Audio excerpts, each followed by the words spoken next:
नमस्कार, आप देख रहे हैं एनबी न्यूज। मैं हूं आपके साथ काजल ठाकुर। मोदी सरकार के दूसरे कार्यकाल को 2 साल पूरे होने के बाद पहली बार केंद्रीय कैबिनेट में बदलाव होने जा रहा है। बुधवार का दिन काफी अहम रहने वाला है और आपको बता दें कि आज शाम 6 बजे मोदी कैबिनेट में बदलाव होगा और नए मंत्री शपथ लेंगे। नई कैबिनेट में कई युवा चेहरों को मौका मिल सकता है। साथ ही अगले साल जिन राज्यों में विधानसभा चुनाव होना है उनकी छाप भी कैबिनेट विस्तार में देखने को मिल सकती है। वहीं कैबिनेट विस्तार में नए मंत्रियों के शपथ ग्रहण के अलावा कुछ मंत्रियों का प्रमोशन भी हो सकता है। अनुराग ठाकुर, पुरुषोत्तम रुपाला और जी किशन रेड्डी को कैबिनेट में बड़ी जिम्मेदारी मिल सकती है। उधर शाम को होने वाले कैबिनेट विस्तार से पहले कई नेताओं को प्रधानमंत्री आवास पर पहुंचना हो रहा है। बीजेपी नेता ज्योतिरादित्य सिंधिया, सर्बानंद सोनोवाल, अजय भट्ट, कपिल पाटिल, शांतनु ठाकुर, पशुपति पारस, नारायण राणे, मीनाक्षी लेखी, शोभा करांडलजे, अनुप्रिया पटेल, हिना गावित, अजय मिश्रा पीएम आवास पर पहुंचे हैं और वहीं केंद्रीय गृह मंत्री अमित शाह, बीजेपी अध्यक्ष जेपी नड्डा, बीजेपी नेता बीएल संतोष भी पीएम आवास पर मौजूद हैं। आपको बता दें कि पिछले कई दिनों से कैबिनेट विस्तार को लेकर हलचल चल रही है। लगातार कई नाम सामने आ रहे हैं। कई नेताओं का दिल्ली भी आना हुआ है। आज शाम को सारे सस्पेंस से पर्दा उठने की उम्मीद है, जिसमें कई नए नामों को शामिल किया जा सकता है। और आपको बता दें कि उम्मीद जताई जा रही है कि तकरीबन 20 नए मंत्री इस बार मोदी कैबिनेट में शामिल हो सकते हैं, जबकि कुछ पुराने मंत्रियों की छुट्टी हो सकती है। साथ ही कई लोगों के मंत्रालय को भी बदला जा सकता है। वहीं इस समय जिन नामों की सबसे ज्यादा चर्चा हो रही है उनमें कई युवा चेहरों को भी मोदी कैबिनेट में जगह मिल सकती है। बीते दिन ही बीजेपी सांसद ज्योतिरादित्य सिंधिया, असम के पूर्व मुख्यमंत्री सर्बानंद सोनोवाल, महाराष्ट्र के दिग्गज नेता नारायण राणे दिल्ली पहुंच चुके हैं। ऐसे में इनके कैबिनेट में शामिल होने की अटकलें और ज्यादा तेज हो चुकी हैं।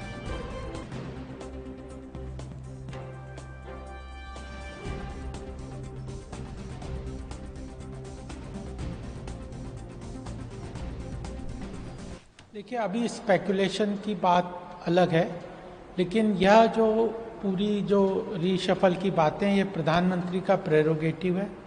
पीरियोडिकली वो असेसमेंट करते हैं और अलग अलग रिप्रेजेंटेशंस जिन जिन लोगों की नहीं रहती, जिन समीकरणों के अनुसार उन लोगों को इसमें स्थान मिलता है। यह पीएम का प्रेरोगेटिव है। जैसे ही होगा वो पूरी तरह से सबके सामने आ जाएगा। हम लोग स्पेकुलेशन नहीं कर सकते, मीडिया के लोग इस बारे में जरूर चर्चा कर रहे हैं। सर, अगर बात करें, सर्बानंद सोनोवाल जी भी आए हैं, काफ़ी बड़े चेहरे दिल्ली में लगातार जो आने का सिलसिला है वो जारी है, तो कहीं ना कहीं कयासों का जो दौर है उसमें और ज़्यादा तेजी आ जा रही है। बिल्कुल, ये जरूरी है। कई लोग हैं जिनकी उम्मीद है और अब पार्लियामेंट सेशन भी होने वाला है। बहुत दिन हो गए लोग बाहर थे दिल्ली से, तो अब ये सब प्रयास चल रहे हैं और हलचल दिल्ली में पूरी है। हमें भी उम्मीद है कि कुछ लोग, जो लोग इंतजार कर रहे हैं, उनकी इच्छा पूरी होगी।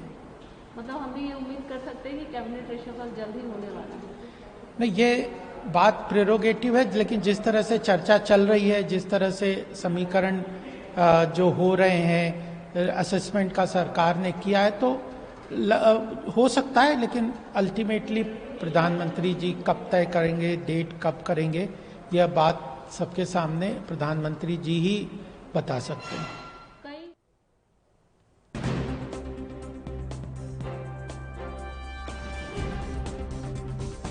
तो पीएम मोदी के दूसरे कार्यकाल को 2 साल पूरे होने के बाद पहली बार केंद्रीय कैबिनेट में बदलाव होने जा रहा है। बुधवार को काफी अहम दिन रहने वाला है, यानी आज ये दिन काफी अहम होने वाला है। शाम को तकरीबन 6 बजे ये बड़ा बदलाव आज हो सकता है। कई नए चेहरों को जगह मिल सकती है। पुराने लोगों की, कई लोगों की छुट्टी हो सकती है।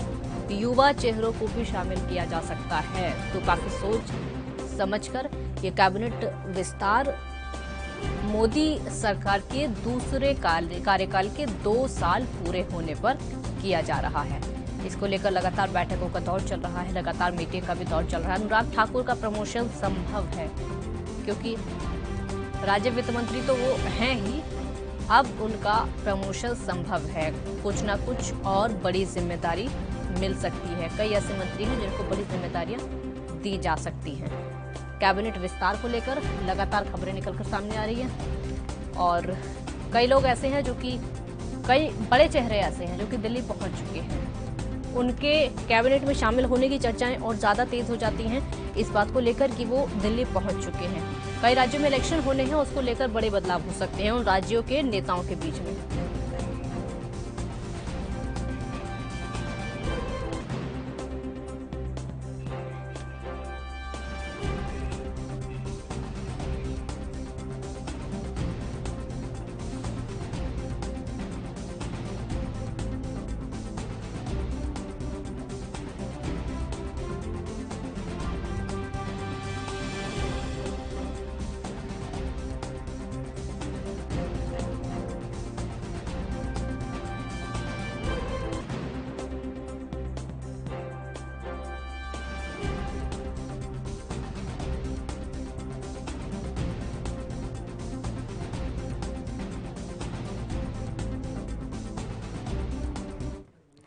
इस मुद्दे पर चर्चा करने के लिए इस समय दो खास मेहमान हमारे साथ जुड़े हैं। आरबी उपाध्याय जी हमारे साथ जुड़ गए हैं, राजनीतिक विश्लेषक। बहुत बहुत स्वागत है आपका। विपिन शर्मा वरिष्ठ पत्रकार इस समय हमारे साथ जुड़ चुके हैं। विपिन शर्मा जी, शुरुआत आपसे ही करते हुए, कैबिनेट विस्तार आज होने वाला है मोदी सरकार के दूसरे कार्यकाल के 2 साल पूरे होने के बाद, कैसे आप इसको देख रहे हैं?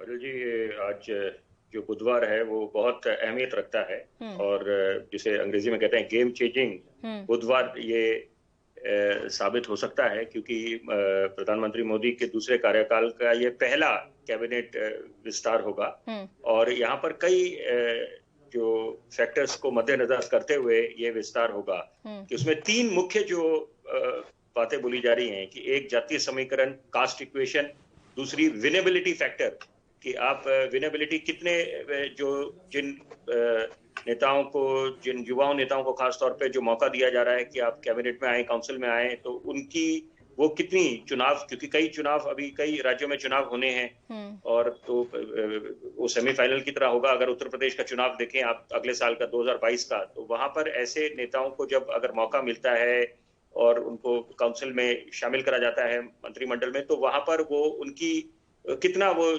चुनाव जिताने में उनकी भूमिका होगी, ये भी एक बहुत बड़ी बात है। और सबसे ज्यादा जो अहम जिस बात को तवज्जो दी जाएगी वो है कैलिबर को, कि आपकी क्षमता, कि आपने मेरिट पे, क्योंकि बार बार प्रधानमंत्री की बात करें, उन्होंने डे 1 से अपने कार्यकाल में 2014 में जब उन्होंने बतौर प्रधानमंत्री का कार्यभार संभाला, तो उन्होंने एक बात को तवज्जो दी कि मेरिट को हम लोग जो है तवज्जो देंगे। और सबसे बड़ी बात ये जो कैबिनेट का होगा कि ये पहला कैबिनेट होगा पूरे हिंदुस्तान के इतिहास में जिसमें युवाओं को बहुत ज्यादा आगे बढ़ा चढ़ाकर आगे लेके आया जाएगा और उनको एक अहम भूमिका दी जाएगी। तो ये आज सबकी नजरें वहीं लगी रहेंगी अभी, क्योंकि जो नाम है उनको राष्ट्रपति महोदय के पास भेज दिया गया है कि ताकि उनको वहां से एक औपचारिक तरीके से, एक जो प्रोटोकॉल है औपचारिक तरीके से उसको स्वीकृति मिल जाए।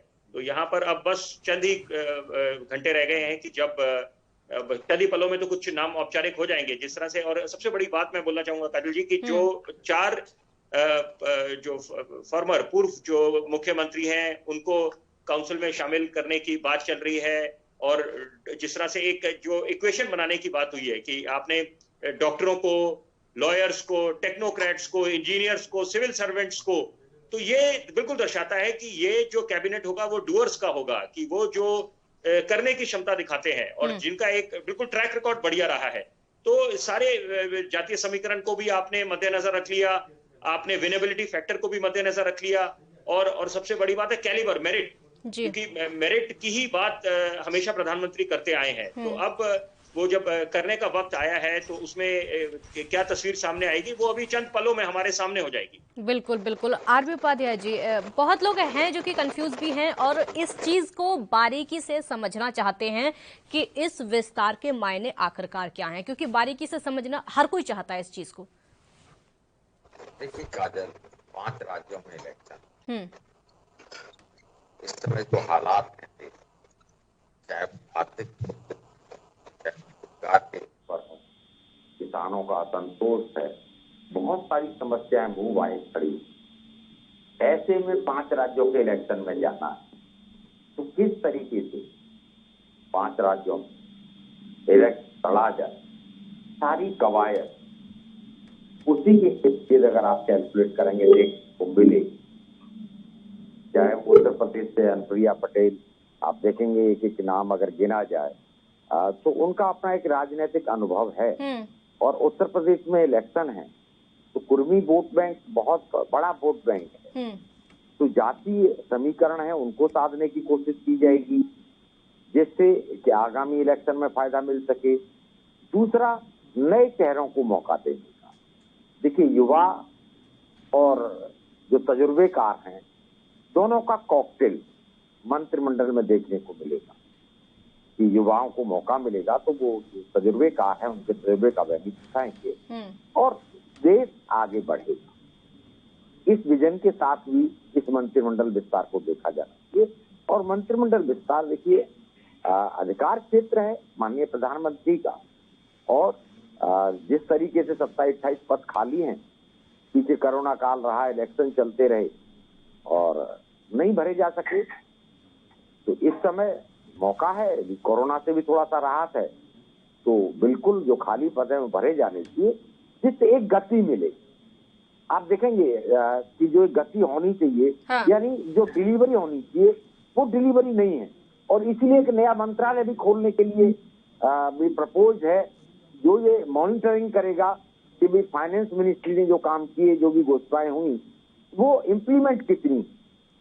तो अभी तक हम देखते हैं कि घोषणाएं तो बहुत सारी होती हैं, लेकिन इम्प्लीमेंटेशन नहीं होता है, और जनता जिस तरह से महंगाई से परेशान है, पेट्रोल डीजल के दाम जिस रेटों में बढ़े हैं, उससे जो महंगाई का इम्पैक्ट है, और ऐसे दौर में जबकि रोजगार गए हैं, लॉकडाउन और कोरोना की वजह से बहुत सारा रोजगार एक्चुअल में गया है, तो इन सबको किस तरीके से साधना है, किस तरीके से इन सब चीजों को जो परेशानियां हो रही हैं जनता को, उसको कैसे दूर किया जाए। तो जो तजुर्बेकार जो लोग हैं, मान लीजिए ब्यूरोक्रेट्स हैं, या कोई इंजीनियर है, या कोई इकोनॉमिस्ट है, वो लोग अपना एक विजन देंगे, उन्हें काम करने का मौका मिलेगा कि भाई ऐसी सिचुएशन में इस तरीके से हम जनता को राहत दे सकते हैं, जिससे कि इलेक्शन में जब जाएं तो हम ये कह पाए कि भी बीजेपी ये कह पाए कि भी इस पीरियड में हमने जनता के लिए और ये रेमेडी और ये जो मंत्रिमंडल था उसका बेनिफिट इस तरीके से मिल रहा है।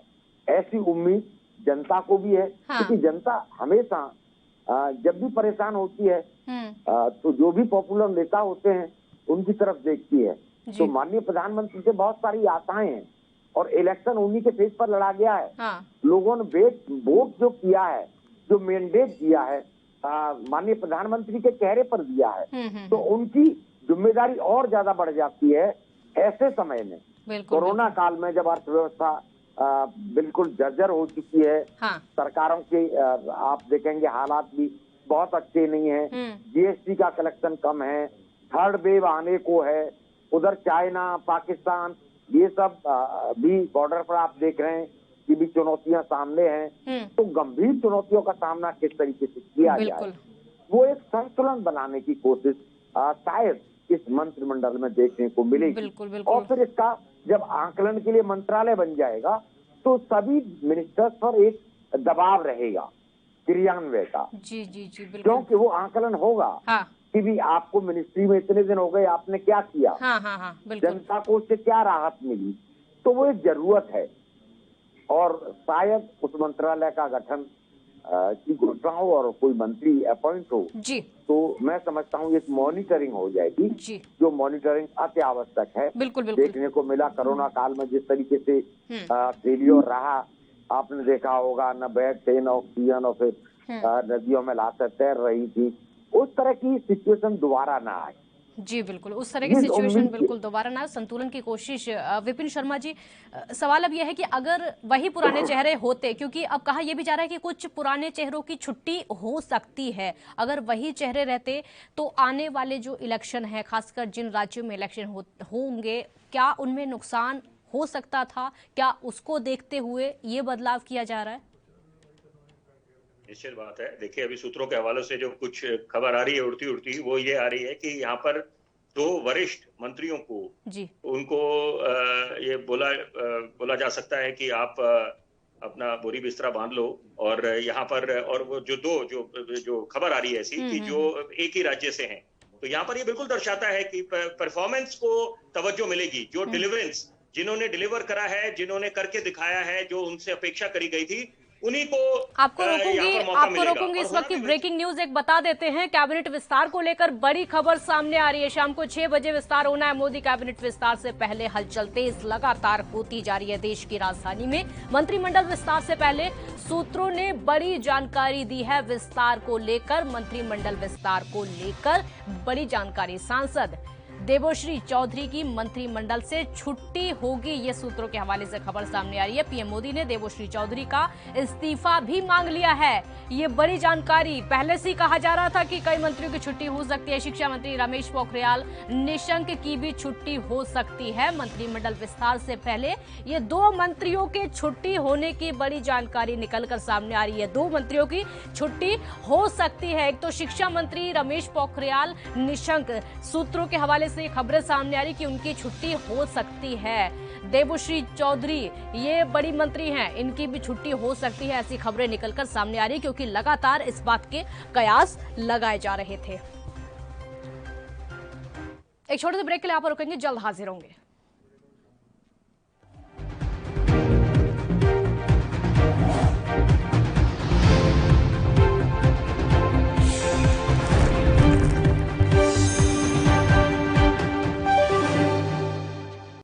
ब्रेक के बाद एक बार फिर स्वागत है आपका। तो नई नई खबरें निकलकर सामने आ रही है मंत्रिमंडल विस्तार को लेकर। विपिन शर्मा जी अपनी बात पूरी करिए, क्योंकि आप अभी कह रहे थे कि 2 मंत्री जिनकी छुट्टी हो सकती है और दोनों बड़े मंत्री वही अभी ब्रेकिंग न्यूज हमने दिखाई है। आपकी बात सच हो गई।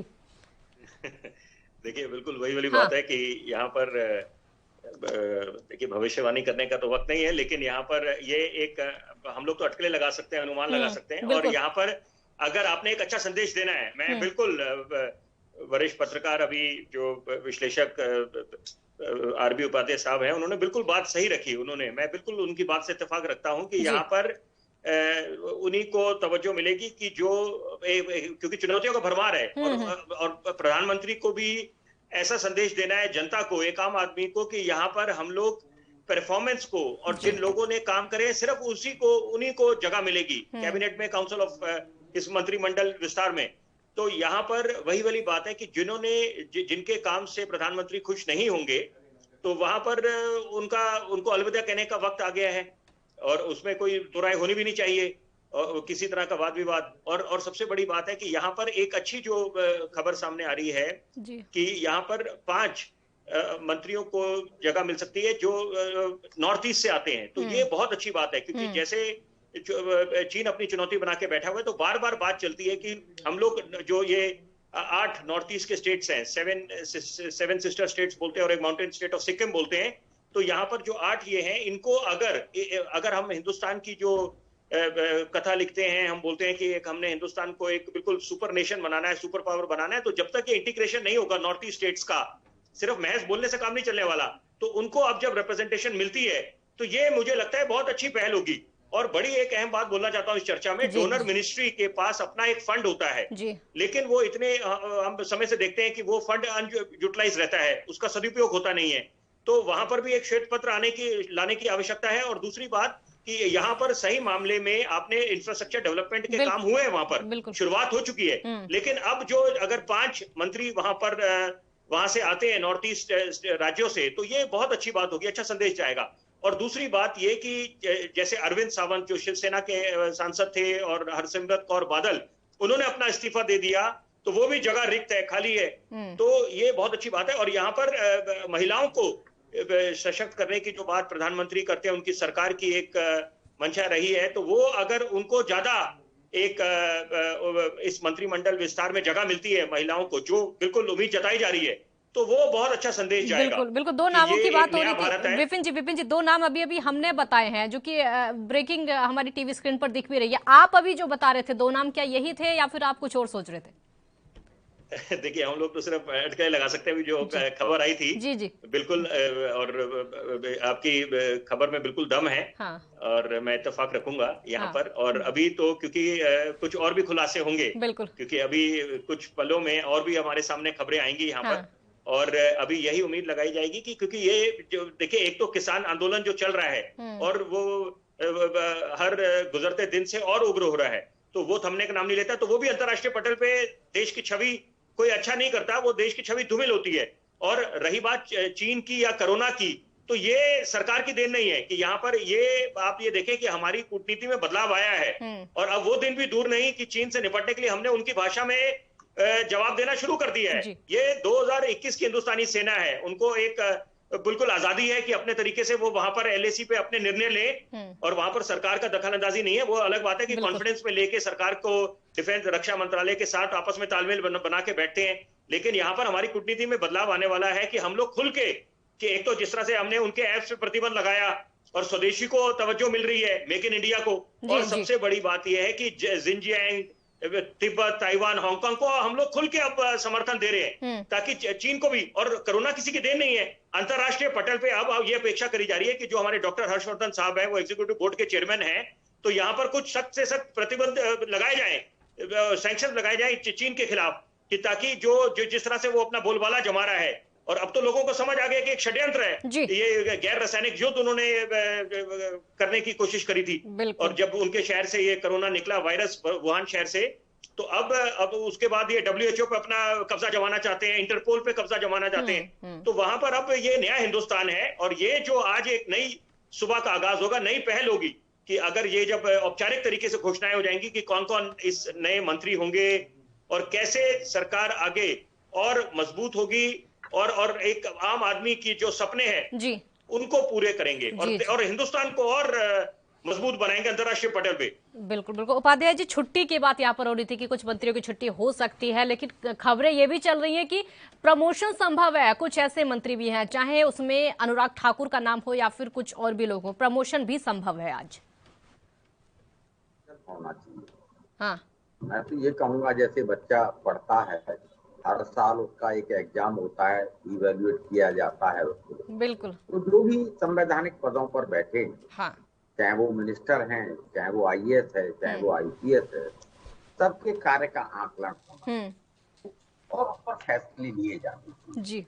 अननेसेसरी का बर्डन नहीं बर्दाश्त करना चाहिए।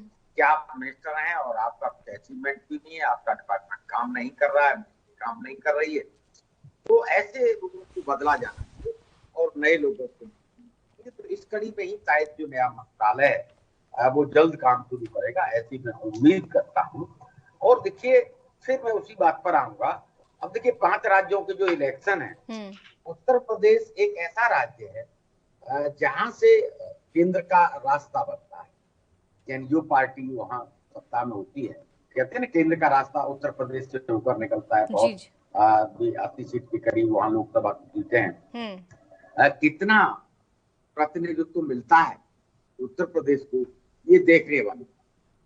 तो एक बात इसी तरीके से जो मैं, मान लीजिए हम उत्तराखंड की बात करें, वहां भी जिस तरह 3-4 मुख्यमंत्री बदले गए हैं और एक को जब हटाया जाता है दूसरे को लाया जाता है, असंतोष स्वाभाविक है, उन लोगों को भी कहीं ना कहीं एडजस्ट करना है।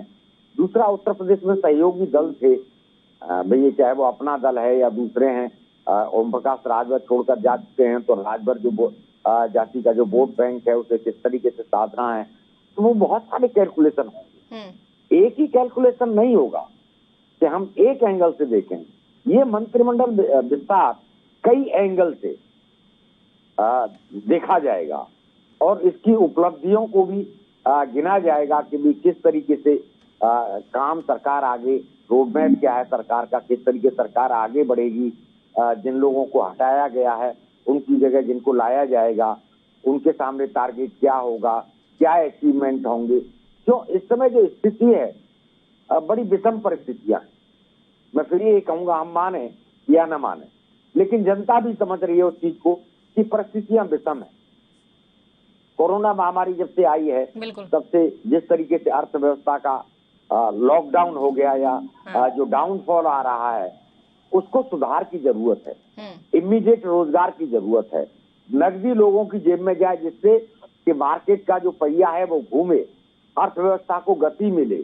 तो बहुत सारे मोर्चों पर काम करने की जरूरत है और वो तभी संभव है जब टीम वर्क होगा, यानी अच्छे प्रोफेशनल लोग कहीं ना कहीं मंत्रिपरिषद में होंगे और वो काम करेंगे, तो इन सबको गति मिलेगी और इन सबको गति मिलेगी तो देश आगे बढ़ता है, जनता की समस्याएं कम होती हैं। और मेरे ख्याल से माननीय प्रधानमंत्री जी का फोकस इसी तरफ देखने को मिलेगा। मंत्रिमंडल विस्तार में जो भी चेहरे आएंगे, उनसे उम्मीदें यही की जाती हैं कि वो अपने क्षेत्र में एक अच्छा परफॉर्म करेंगे। तो कईयों की अपनी स्वास्थ्य की समस्याएं होती हैं, कई लोगों के काम करने का तरीका अलग होता है, तो बहुत सारी चीजों का आकलन होना चाहिए। जैसा पहले था कि 60 साल या 80 साल से ऊपर के लोग राजनीति में नहीं रहेंगे, लेकिन आपने देखा कि वो नहीं इम्प्लीमेंट हो पाया बहुत सारे, उसमें भी अभी तो बहुत सारी चीजों को बिल्कुल फुल प्रूफ करने की जरूरत है और जवाबदेही तय करने की जरूरत है। मैं तो ये कहूंगा, जनता के चुने हुए प्रतिनिधियों की जिम्मेदारी बिल्कुल एक स्ट्रिक्टली तय की जाए कि जनता ने आपको चुना है, तो जनता की आशाओं पर आप कितने खड़े उतरे हैं या आपने जनता के लिए क्या किया है, उसकी भी अकाउंटेबिलिटी है। बिल्कुल बिल्कुल, और जिम्मेदारी बनती है, बिल्कुल जिम्मेदारी बहुत ज्यादा बनती है। विपिन शर्मा जी, एक चीज और है जो कि आपसे समझना चाहेंगे, वो ये है कि कई बार हम देखते हैं विरोध होता है, विरोध प्रदर्शन होता है कई मंत्रियों का, चाहे वो हम अगर एग्जाम्पल के तौर पर ले लें तो किसान आंदोलन हो रहा है, कृषि मंत्री का विरोध होता है, स्वास्थ्य सेवाओं को लेकर माना स्वास्थ्य मंत्री का विरोध हो रहा है, या फिर वित्त मंत्री का भी विरोध होता है। ये पब्लिक की तरफ से देखने को हमें मिलता है, विपक्ष की तरफ से हमें देखने को मिलता है कि इस तरह का हो रहा है। लेकिन आज अब ये ऐसा लग रहा है कि सरकार को भी इस चीज का एहसास होता है कि यहां पर मंत्रियों की कमी है। निश्चित बात है, मंत्रियों की, देखिए कैबिनेट मंत्रिमंडल का तो विस्तार होना ही था। हाँ। और यहाँ पर ये बात करें कि विरोधाभास क्या होगा, क्या विरोध प्रदर्शन होंगे, वो एक अलग बात है। उसका भी सरकार उसके लिए सचेत रहती है, उसको आप नजरअंदाज नहीं कर सकते। बिल्कुल। लेकिन यहाँ पर अच्छी बात यह है कि देखिए, आप जिस तरह से जो एक सरकार ने मन बना लिया है कि 40 से लेकर 60 की उम्र के बीच में ज्यादा नेताओं को तवज्जो मिलेगी और मंत्रिमंडल में शामिल करा जाएगा, तो ये अच्छा संदेश जाएगा कि एक युवा कैबिनेट होगा, युवा काउंसिल ऑफ मिनिस्टर्स होगा, मंत्रिमंडल में जो विस्तार होगा और नए युवा चेहरे होंगे, ताकि वो ऊर्जावान भी होंगे और उनसे जो अपेक्षा करी जाएगी उसमें वो खरे उतरें। और अच्छी बात यह है, देखिए कि जो नाम की जो बात चल रही है कि आप बार बार बोल रहे हैं कि अनुराग ठाकुर का कद बढ़ाया जा सकता है, जी कृष्ण रेड्डी का बढ़ाया जा सकता है, विनोद सनकर की बात चल रही है और मीनाक्षी लेखी जी की बात चल रही है। तो ऐसे तमाम नेता हैं कि जिनको अगर आगे मंत्रिमंडल विस्तार में जगह मिलती है तो वो एक अच्छा संदेश जाएगा। और एक बड़ी अहम बात कि जैसे क्लास का एक कक्षा में एक मॉनिटर होता है, या क्रिकेट की फील्ड में हम बात करें कप्तान होता है, तो ये नहीं होता कि वो एक एग्रेसिव हो कि बिल्कुल वो सबको डांट फटकार लगाए। अब वक्त बदल गया है, ये नया दौर है। तो यहाँ पर अगर आप महेंद्र सिंह धोनी की उदाहरण दें उनका, जी आपकी बात पूरी करेंगे, एक छोटे से ब्रेक के लिए यहाँ पर रुकते हैं, जल्द हाजिर होंगे। आप देखते रहिए ANB न्यूज।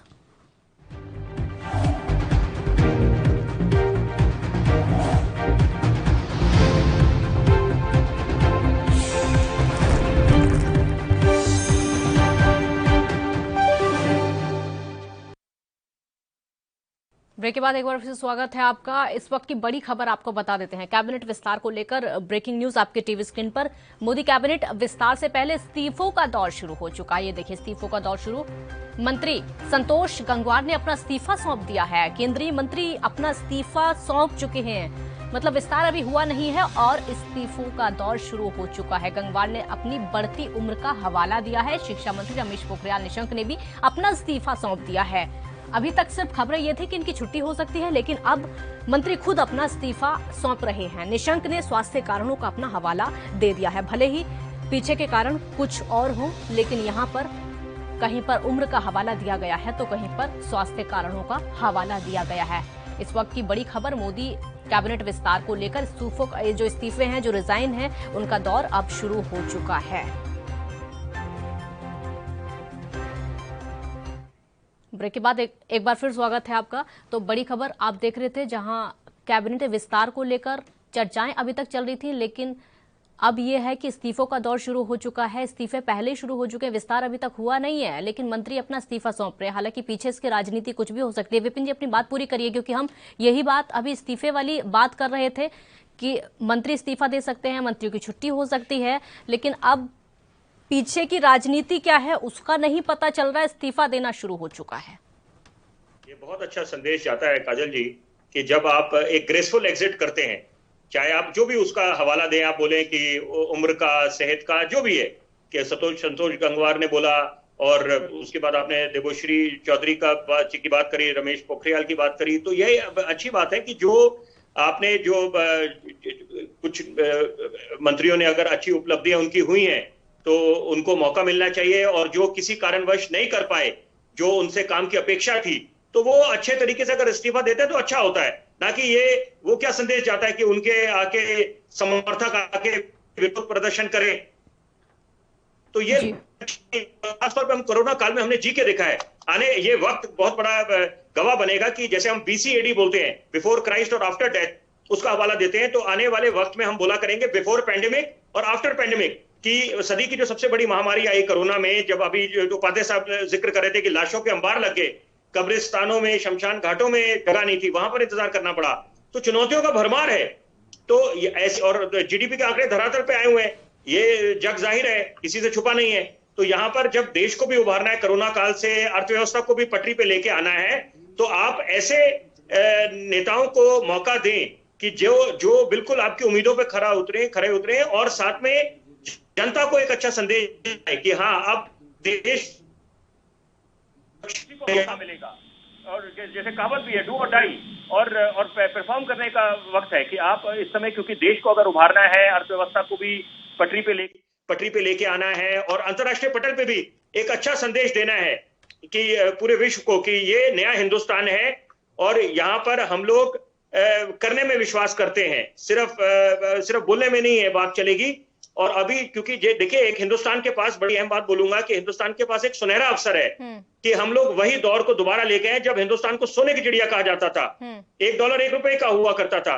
और अब जो है, क्योंकि चेक्सिट की बात चल रही है कि यहाँ पर चीन से जब बड़े बड़े मुल्क विश्व के दूरी बनाएंगे, व्यापारिक नातों से बाहर निकलेंगे, क्योंकि कोरोना में लोगों को चीन का षड्यंत्र समझ आ गया, पर्दाफाश हो गया, नकाब उतर गया चीन से। और अब तो देखिए बात चल रही है, जैसे चीन कभी बाज नहीं आएगा, उसी तरह से अब अफगानिस्तान में भी जो एक नया वहां पर तालिबानियों का नया राज होगा, क्योंकि अमेरिका ने भी अपना कूटनीति में बदलाव लेके आए हैं, जो ट्रूप्स वहां से विड्रॉ कर गए हैं और अभी थोड़े समय में हम देखेंगे पूरा वहां पर ट्रूप विड्रॉल हो जाएगा।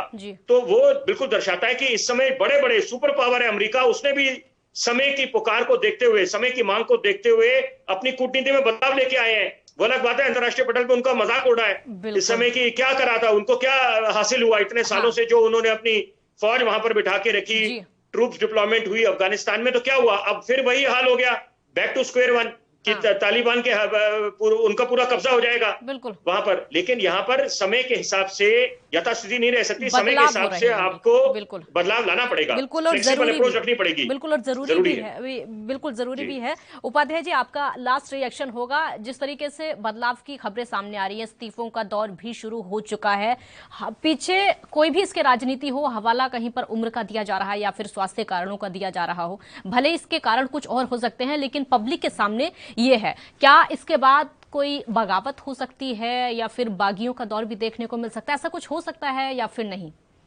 या जो पर्दे के सामने है वही पीछे भी हो सकता है? आपका गणित क्या कहता है? इसकी संभावना नगण्य है कि भी कोई बगावत होगी, ये संभव नहीं है।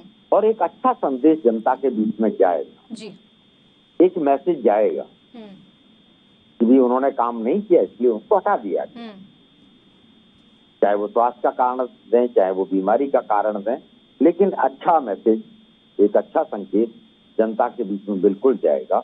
और जो नए अपॉइंट होंगे, अभी जो भी मंत्री पद जिनको दिया जाएगा, उनके ऊपर दबाव भी रहेगा कि अगर हम डिलीवरी नहीं करेंगे, हम काम नहीं करेंगे, तो हमारी भी छुट्टी हो सकती है। ह्यूमन नेचर है, अगर व्यक्ति के ऊपर इस तरह का एक प्रेशर होता है तो उसकी परफॉर्मेंस अच्छी होती है और कोई पूछने वाला नहीं होता या पनिश नहीं किया जाता, तो आप देखेंगे कि वो उतना अच्छा डिलीवर नहीं कर पाते हैं। और हमारे देश की तो मानसिकता ये है कि जब तक आप डंडा मार के किसी से काम न कराएं, तब तक लोग काम करने को एग्री नहीं होते।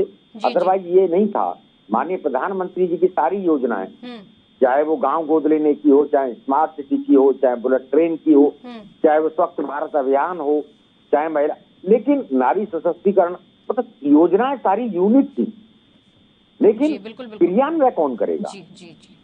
तो जो मंत्री लोग होते हैं, जो मंत्रिमंडल होता है, वो सबका क्रियान्वयन। बिल्कुल बिल्कुल, और संदेश भी अच्छा जाएगा। लास्ट रिएक्शन विपिन शर्मा जी, बोलिए, कुछ कहना चाह रहे हैं?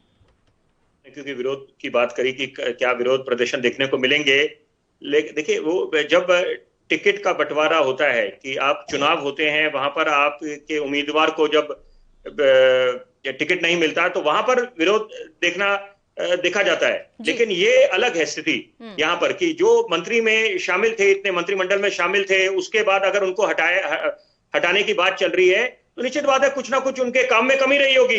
तो वहां पर ऐसा विरोध अगर करते हैं तो ये उनके ही खिलाफ जाएगा, जनता में उनके खिलाफ ही लोग, वो कोई अच्छा संदेश नहीं देंगे। तो इसलिए ऐसी स्थिति नहीं होने वाली। ठीक ठीक, बहुत शुक्रिया आप दोनों का, बहुत शुक्रिया हमारे साथ जुड़ने के लिए।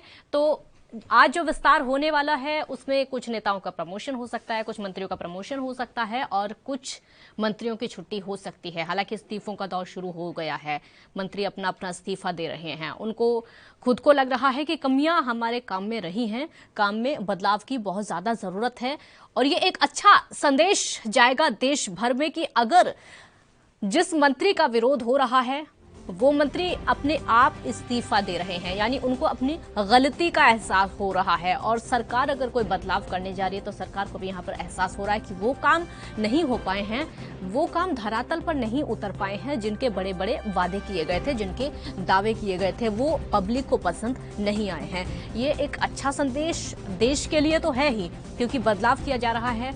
जो काम करेगा वो मंत्रिमंडल में रहेगा, जो नहीं काम करेगा वो मंत्रिमंडल में नहीं रहेगा, उसकी छुट्टी हो जाएगी। और असल में ये होना भी चाहिए, ये भी जरूरी है ताकि पब्लिक की नजरों में भी आप उठ सकते हैं। अगर पब्लिक किसी चीज का विरोध करे तो उसके पीछे कोई ना कोई मतलब होता है और उसको समझना बेहद जरूरी है। अगर आप समझेंगे नहीं तो वो जो समस्या है, वो जो परेशानी है वो और ज्यादा बढ़ सकती है।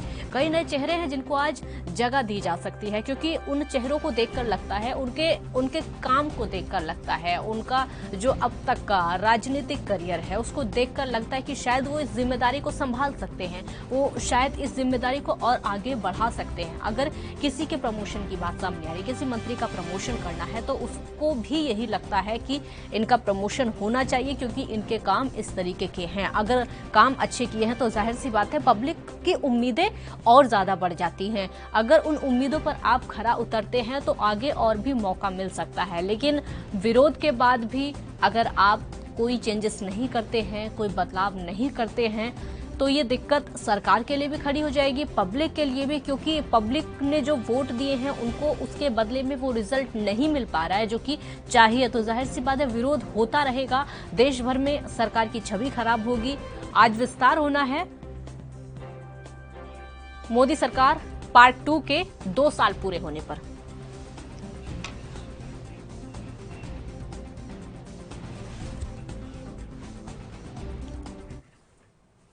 इस मुद्दे पर चर्चा करने के लिए हमारे साथ रत्नाकर सिंह कांग्रेस से जुड़ चुके हैं। रत्नाकर जी, बहुत स्वागत है आपका एएनबी न्यूज पर। रत्नाकर जी, कैबिनेट विस्तार आज होने जा रहा है, कैसे कांग्रेस इसको देख रही है? सत्ता में आई थी तो उनका कहना था कि हम मिनिमम गवर्नमेंट और मैक्सिमम गवर्नेंस करेंगे, लेकिन आज जो जम्मू मंत्रिमंडल का विस्तार ये लोग कर रहे हैं उससे यही साबित होता है कि ये मैक्सिमम गवर्नमेंट और जीरो गवर्नेंस की जो है देखने को मिल रहा है। देखिए, आज ये कुछ मंत्री इनके फेल हैं, इनको वो फेल मंत्रियों को हटाएंगे, दूसरे मंत्री को लाएंगे। ये म्यूजिकल चेयर का काम किया जा रहा है, जहाँ पे मंत्रियों को लाया जा रहा है, हटाया जा रहा है, लाया जा रहा है, हटाया जा रहा है। तो इस तरह से करने से अगर बेरोजगारी दूर हो जाएगी क्या? इस तरह से करने से अगर जम्मू मंत्रिमंडल बनाया जाएगा तो उससे महिलाओं की सुरक्षा बढ़ जाएगी क्या? उससे किसानों की समस्याएं जो है वो सॉल्व हो जाएंगी क्या? बिल्कुल नहीं हो पाएंगी। ये सिर्फ जहाँ पे देश की मूलभूत समस्याएं हैं उनको सॉल्व करने की जगह पे ये मंत्रिमंडल का जम्बो विस्तार कर रहे हैं। उसके पीछे मकसद यही है ना कि यह जो है आने वाले चुनाव को नजर रखते हुए यह जो है जातीय समीकरण और सामाजिक समीकरण को सेट करने की कोशिश कर रहे हैं। राहुल आनंद हमारे साथ बीजेपी से इस समय जुड़ चुके हैं। राहुल जी, बहुत स्वागत है आपका। जी नमस्ते।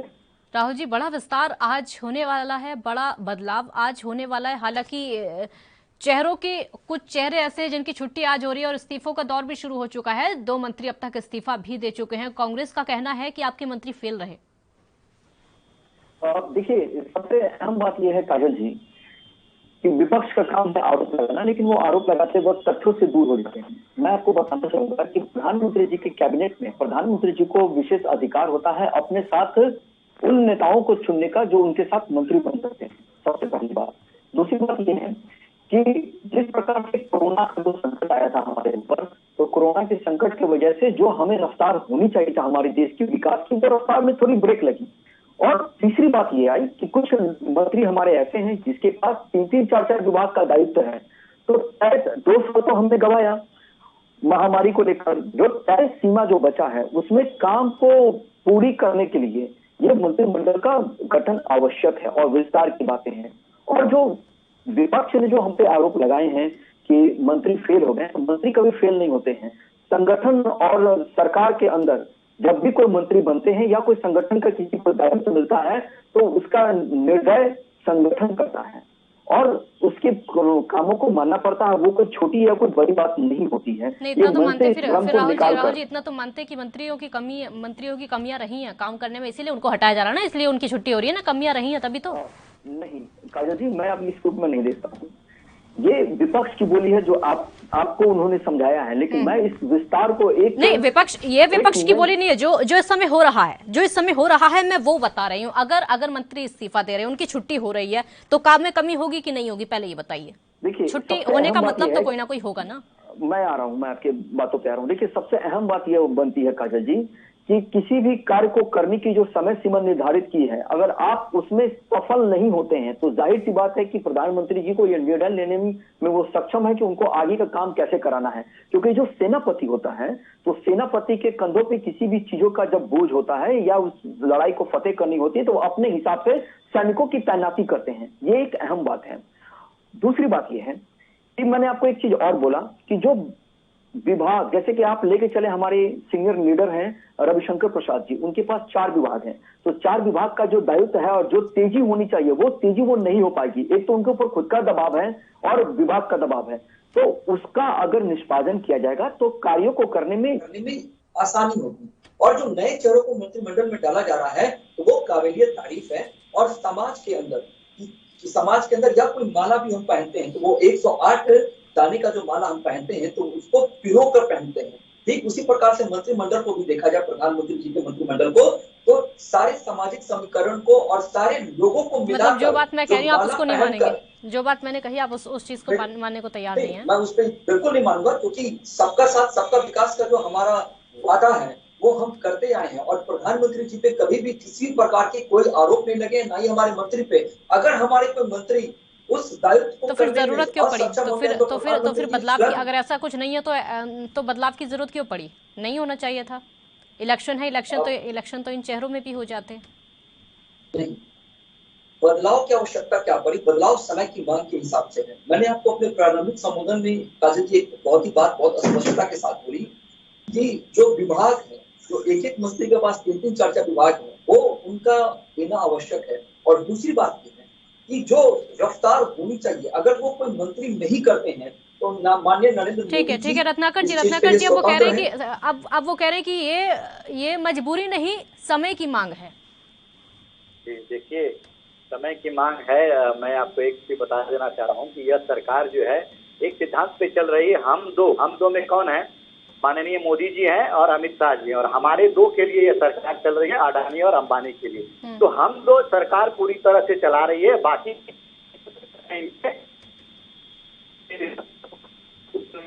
सारा काम जो है आज तारीख से किया जा रहा है। इसका काम यही है, वह राहुल गांधी जी अगर कहते हैं तो सारे जो मंत्री है वहाँ से चोरी करते हैं। तो एक तो मंत्रालय बना दिए जिसपे कि जितने भी खाली मंत्री आपके बैठे हैं वो राहुल गांधी जी का ट्रोल करते रहे। तो देखिए, कहीं न कहीं जम्बो मंत्रिमंडल बनाया जा रहा है, मंत्रिमंडल का विस्तार किया जा रहा है। इसका ये मतलब होता है कि आप जिम्मेदारी जो है वो और लोगों को देते हैं और वो लोग अपनी जिम्मेदारियों को निभानी चाहिए। और जो मंत्रालय मिलता है उसको लोगों तक उस काम को या उनके जीवन स्तर को करना चाहिए, उसका फायदा लोगों तक मिलना चाहिए। लेकिन ये मोदी सरकार में सिर्फ 2 लोग हैं जो लड़े देते हैं, बाकी सब लोग जो है सारा काम पीओ में होता है। देखिए, इनके मंत्री काम किस तरह से करते हैं, मैं आपको एक उदाहरण के तौर पर मैं बता देता हूँ कि इनके मंत्री जो है। रोकूंगी, एक ब्रेक के लिए आप रुकना होगा, छोटा सा ब्रेक यहाँ पर लेते हैं, जल्द हाजिर होंगे।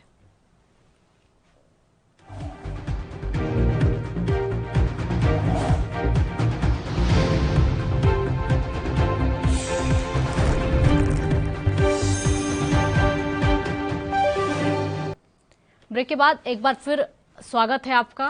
तो मंत्रियों के बदलाव को लेकर, उनके इस्तीफों को लेकर जब बीजेपी से सवाल किया जाता है तो उनका साफ कहना है कि ये मजबूरी नहीं है, वक्त की मांग है, समय की मांग है। रत्नाकर जी पहले अपनी बात पूरी करिए आप। देखिए, ये जो जम्बो मंत्रिमंडल बनाया जा रहा है, इससे क्या हासिल होने वाला है, ये मैं भारतीय जनता पार्टी से पूछना चाहता हूँ। ये जम्बो मंत्रिमंडल बनाया जा रहा है, इससे क्या महंगाई कम हो जाएगी? जो बेतहाशा महंगाई है, क्या बेरोजगारी जो सार्वजनिक है वो कम हो जाएगी? क्या कश्मीर में जो आतंकी हमले हो रहे हैं वो कम हो जाएंगे? क्या किसानों की आत्महत्या रुक जाएगी? क्या किसान सुखी हो जाएंगे, उनकी आय दोगुनी हो जाएगी? जी बिल्कुल नहीं। सिर्फ ये मंत्रिमंडल इसलिए बनाया जा रहा है क्योंकि आने वाले चुनाव में जो इनका जाति सशक्तिकरण है, जो सामाजिक सशक्तिकरण है, वो बना रहे, इससे वो लोग आते जाके ये दिखा सके कि हम प्रतिनिधित्व करते हैं आपके समाज का और आपके एरिया का प्रतिनिधित्व करते हैं, इसलिए आप हमें वोट दीजिए। देखिए, इनके मंत्रियों को कोई काम नहीं है। जब इन मंत्रियों से पूछा जाता है, जब इनके 2 मिनट दीजिएगा, जब इनके मंत्रियों से पूछा जाता है, वित्त मंत्री से पूछा जाता है कि प्याज इतना महंगा क्यों है, तो इनकी वित्त मंत्री कहती है कि हम प्याज और लहसुन नहीं खाते, इसलिए ये जवाब नहीं देंगे। इसका क्या मतलब है? इनके स्वास्थ्य मंत्री से जब पूछा जाता है कि कोरोना में किस तरह से आप कौन कौन सा स्टेप मेजर ले रहे हैं जिससे कोरोना कम हो जाए, तो ये सलाह देते हैं इनके स्वास्थ्य मंत्री की आप डार्क चॉकलेट खाइए जिससे कोरोना भाग जाएगा। इनके कृषि मंत्री से जब सवाल पूछा जाता है कि किसानों से आप बातचीत क्यों नहीं कर रहे हैं, तो इनके कृषि मंत्री कहते हैं कि तीन कानून छोड़ के वो जिस मुद्दे पे चाहे बात कर सकते हैं, तो वही 3 कानून के लिए तो वो विरोध कर रहे हैं। ये भगवान जाने कौन से मुद्दे पे बात करेंगे। तो इनके मंत्रियों का यही हाल है। इनको काम न करना है, न लोगों की बातों को सुनना है, इनको जनता के प्रति कुछ नहीं करना है। 2 लोग, मैंने पहले भी कहा कि 2 लोग सिर्फ सरकार चला रहे हैं और यही 2 लोग, बाकी सारे मंत्री जो है वो मिनिस्टर विदाउट पोर्टफोलियो है, पीओ से सारा काम होता है। इनके जम्बो मंत्रिमंडल से कुछ हासिल नहीं होने वाला है। देश की जनता को आप कोई भी काम करते हैं तो उससे जनता को कितना लाभ मिलता है ये देखने वाली बात होती है। लेकिन इस मंत्रिमंडल से, जम्बो मंत्रिमंडल से, ये सिर्फ अपना चुनावी रणनीति को साधने की कोशिश कर रहे हैं। राहुल जी, जवाब दीजिए, कुछ नहीं होने वाला है इस वाले विस्तार से। आप सिर्फ चुनावी रणनीतियों को बनाने की कोशिश करें, ना रोजगार की समस्या खत्म होगी, ना अन्य समस्याएं खत्म होगी। जवाब क्या आपका? देखिए, सबसे अहम बात यह है काजल जी कि जो कांग्रेस के जो प्रवक्ता बैठे हैं हमारे साथ, जो पैनल में है, वो भी सारी बातों से वाकिफ है, लेकिन फिर भी किसी भी झूठ को 10 बार बोला जाए तो वो सच रहने लगता है। इस बात को वो मान नहीं है। जो मंत्रालय पे वो चर्चा कर रही है, तो मैं इनको एक चीज पूछना चाहूंगा, खुद इनके मुखिया जो वायनाड से सांसद हैं, उनको तो ये पता नहीं है कि पशुपालन विभाग कब से चलता आ रहा है, क्योंकि जब मनमोहन जी की जब सरकार थी उस समय भी इस पर पशुपालन विभाग था, कृषि मंत्रालय के अंदर आता था। इनको तो पहले यही स्पष्ट नहीं है जब मछुआरों को संबोधित करते थे। तो दूसरी बात मैं बता दूं कि मनमोहन जी के मंत्रियों पे हर वक्त आरोप लगते रहे थे, लेकिन फिर भी वो कमजोर शासक होने की वजह से, कमजोर सेनापति होने की वजह से वो उनको अलग नहीं कर पाते थे। मोदी जी ने उसको परखा और कहा कि नहीं, अगर कुछ कमियां आएंगी तो उसको मैं फाइंड आउट करूंगा और उसको तुरंत हटाऊंगा। ये मोदी जी की अच्छाई है जो इन्हें खराब लगती है।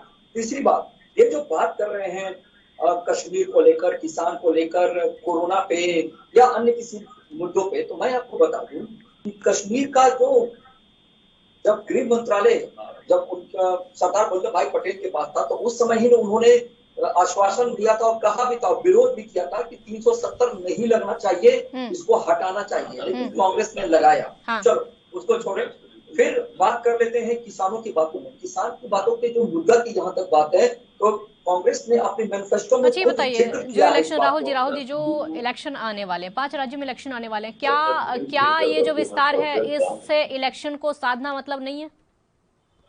नहीं, मैं इन सब बातों पे आपका ध्यान केंद्रित नहीं करना चाहूंगा, क्योंकि केंद्र सरकार अलग है, राज्य सरकारें अलग होती हैं। केंद्र सरकार के पास मंत्रियों की कमी थी जिसको भरने का कार्य किया गया। कोरोना महामारी की वजह से वो बातें स्थगित हो गई थी। अब क्षमता के अनुसार पढ़े लिखे लोगों की भर्ती कर उस क्षमता को निखारा जाएगा। एक तरफ से अगर आप माने, अगर किसी को गुरु दक्षिणा दिया जाता है, कोई गुरु है, अगर शिष्य को गुरु दक्षिणा दिया जाता है तो वो उसकी क्षमता को निखार कर उसको उपहार देते हैं। ठीक उसी प्रकार से ये मंत्रिमंडल है मोदी जी का। मोदी जी ने उन चेहरों को चुना जिनकी क्षमताएं अनेक हैं। ज्योतिरादित्य सिंधिया जो खुद इनके सांसद रहे थे, आपने देखा भी होगा उनकी कार्य करने की क्षमता कितनी अच्छी और प्रबल है, और वो जब बातों को रखते थे सरकार के सामने तो उनके अंदर प्रखरता होती थी और मजबूती के साथ होती थी। अगर वैसे शख्स को कांग्रेस ने छोड़ दिया और वो भाजपा में आ गए, तो भाजपा ने अगर उनको गुरु दक्षिणा देने की बात की उनकी क्षमता के आधार पर, तो ये एक अच्छी बात है। चलिए, गुरु दक्षिणा, ठीक है, गुरु दक्षिणा तक ले गए आप तो बात को। रत्नाकर जी, आप जवाब दीजिए और सवाल भी सुन लीजिए। ये तो संदेश अच्छा है ना, अगर किसी मंत्री का काम सरकार को अच्छा नहीं लग रहा है, उनकी जगह दूसरे मंत्री को लाया जा रहा है, तो ये तो एक संदेश अच्छा ही है। खैर, आपका जवाब क्या है? देखिए, जो राहुल जी कह रहे थे कि कोरोना की वजह से मंत्रिमंडल का विस्तार नहीं किया गया, तो यह सरकार 2014 से चल रही है। 2019 में भी दोबारा इनकी सरकार आई थी, तो 2019 से 2020 ये इनको एक के दौरान इनको कभी एहसास ही हुआ कि हम मंत्रिमंडल का विस्तार करें। तो इनका कहना जो है कि कोरोना की वजह से पेंडिंग था और अभी किया जा रहा है, बिल्कुल गलत है। यह सिर्फ चुनाव को मद्देनजर रखे हुए मंत्रिमंडल का विस्तार किया जा रहा है। रही बात ये कह रहे हैं कि इसके लिए जो दूसरी चीज मैं यही कहना चाहूंगा कि अभी आप जो मंत्री को हटा रहे हैं, फेल जो मंत्री हैं, वो क्यों हटा रहे हैं सर? अगर वो मंत्री काम करने वाले होते, अगर उनका वो अपना काम को दिखाए होते, लोगों को दिखाए होते, जनता को दिखाए होते, तो उनको मोदी जी क्यों हटाए होते? ये तो कोई बात नहीं हुई कि आप कह रहे हैं विस्तार हुआ था, उनको हटाया, उसका भी तो रीजन दीजिए आप कुछ, क्यों हटाया गया? रही बात इनकी की ये जो कह रहे हैं कि चलिए ठीक है, मान लेता हूं कि मंत्रिमंडल का विस्तार किया जा रहा है, एक अच्छी बात है। देखिए, मैं आपको एक साफ तौर पर कहना चाहता हूं कि यह बिल्कुल उनके अधिकार क्षेत्र, प्रधानमंत्री मोदी जी के अधिकार क्षेत्र में आता है कि किसको रहना है, किसको नहीं रहना है। ये उनका निर्णय है, भारतीय जनता पार्टी का निर्णय है। उसको मंत्रिमंडल को बढ़ाएं कि छोटा करें, कि जो भी करना है वो करें, इसमें कांग्रेस पार्टी को कुछ लेना देना नहीं है और कांग्रेस पार्टी का कोई हस्तक्षेप नहीं है। कांग्रेस पार्टी भी यही कहना चाहिए कि आप जो भी कार्य कर रहे हैं, सरकार कार्य में कहीं न कहीं जनता का हित को देखना चाहिए, जनता को देखना चाहिए। आप जो कह रहे हैं मिनिमम गवर्नमेंट के और मैक्सिमम गवर्नमेंट रखेंगे, वो बात नहीं आपकी। तो आप जम्मू मंत्रिमंडल बना रहे हैं, मैक्सिमम गवर्नमेंट कर रहे हैं और गवर्नेंस कितना आपका जीरो है। अगर गवर्नेंस आपका जीरो नहीं रहता तो कोरोना में मरे नहीं रहते, ऑक्सीजन की वजह से, दवाई की वजह से, वैक्सीन की वजह से ये मरे नहीं रहते। तो गवर्नेंस क्या है आपका? गवर्नेंस हो रहा है, गवर्नेंस तो बिल्कुल जीरो है। आपको जनता के हित को ध्यान में रखते हुए, जनता के लिए जनता द्वारा चुनी गई है सरकार है, तो जनता के लिए काम करना चाहिए, नहीं खुद के लिए और चुनाव जीने के लिए काम करना चाहिए। राहुल जी, जवाब दीजिए, कुछ बोलना चाह रहे हैं आप, बोलिए। और इनकी बातों को रिपीट कीजिएगा, इनकी आवाज काफी ब्रेक हो रही थी मेरे वो पास। उनका कहना यह है कि आप पब्लिक के लिए काम करिए, अपने लिए काम मत करिए। देखिए काजल जी, ये बातें बहुत ज्यादा तार्किक बातें नहीं है, क्योंकि ये जो सरकार, जो भारतीय जनता पार्टी की सरकार है केंद्र में, वो सबके द्वारा चुनी गई है और बहुमत की। और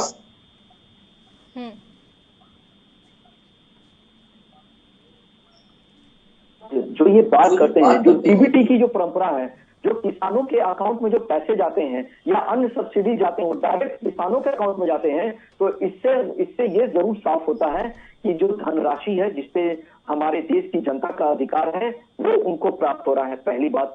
दूसरी, जो विकास की रणनीति जो सरकार ने बना रखी है, उस पे हम खड़े उतरे, हर तरह से सक्षम हुए। हमने, चाहे वो अपने देश की पराक्रमता को दिखाने का विषय रहा हो या दुश्मन के दांत खट्टे करने का विषय रहे हो, सब पे हम आए। उस पे हर बातों पे इन्होंने आरोप लगाया। इन्हें सरकार से संतुष्टि नहीं, इन्हें सुप्रीम कोर्ट से संतुष्टि नहीं, इन्हें देश की जनता से संतुष्टि नहीं। कांग्रेस सिर्फ अपनी बातों को लोगों के बीच में मनाना चाहती है। और मैं आपको बताता हूं, जो हमारे देश के गरीब हैं, खास करके जिस प्रकार से बैक फुट पर आकर हम लोगों ने, सबने मिलकर कोरोना जैसी महामारी को दरकिनार किया, ये एक अच्छी परंपरा थी।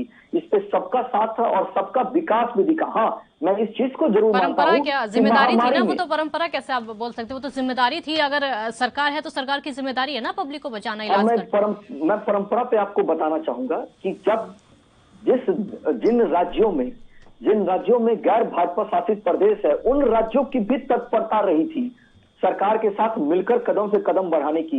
ये इसको मैं कह रहा हूं कि एक नई और अच्छे परंपरा की शुरुआत। चलिए, बहुत बहुत शुक्रिया, समय की कमी है, बहुत शुक्रिया आप दोनों का हमारे साथ जुड़ने के लिए। आज विस्तार होने वाला है, कैबिनेट विस्तार होने वाला है। अभी से इस्तीफों का दौर शुरू हो चुका है। कौन कौन नए चेहरे इसमें शामिल हो सकते हैं, किस किस को क्या क्या जिम्मेदारी मिलेगी, लगातार अपडेट आपको कराते रहेंगे। देखते रहिए ANB न्यूज। नमस्कार।